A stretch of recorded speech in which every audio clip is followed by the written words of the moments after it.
Hello दोस्तों, देखिए। A capillary tube of radius r is immersed in water and water rises in it to a height h. The mass of the water in the capillary tube is 5 gram.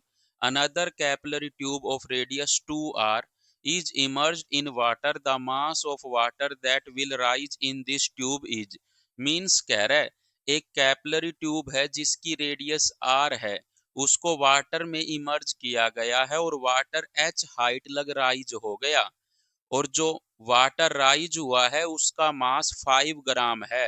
अगर एक another capillary tube हो जिसकी radius 2r हो तो बताइए उसके अंदर जो वाटर राइज होगा उसका मास कितना होगा। याद रखिए, जो लिक्विड कैपिलरी ट्यूब में राइज होता है उसकी हाइट किसके इक्वल होती है, 2s cos theta by rho G R. यहाँ पर रो डेंसिटी है उस लिक्विड की, G acceleration due to gravity है, आर रेडियस है कैपिलरी ट्यूब की, एस सरफेस टेंशन है, थीटा एंगल ऑफ कांटेक्ट है।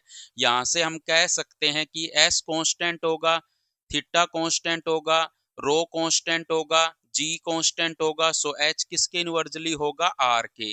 अगर हमने आर को डबल कर दिया तो एच क्या हो जाएगा, हाफ हो जाएगा। मींस जो लिक्विड राइज करेगा कैपिलरी ट्यूब में जिसकी रेडियस 2r होगी वो हाइट आधी होगी जिसकी रेडियस r थी उसके कंपेयर में। यहाँ पर हम कह सकते हैं कि अगर r रेडियस की कैपिलरी ट्यूब में m मास राइज हुआ है तो 2r रेडियस की कैपिलरी ट्यूब में कितना मास राइज होगा, m/2। यहाँ पर आंसर क्या होगा, 2.5 ग्राम, क्योंकि 5 ग्राम जो वाटर है वो राइज हुआ है आर रेडियस की कैपिलरी ट्यूब में, तो 2r रेडियस की कैपिलरी ट्यूब में कितना होगा, 5/2 ग्राम।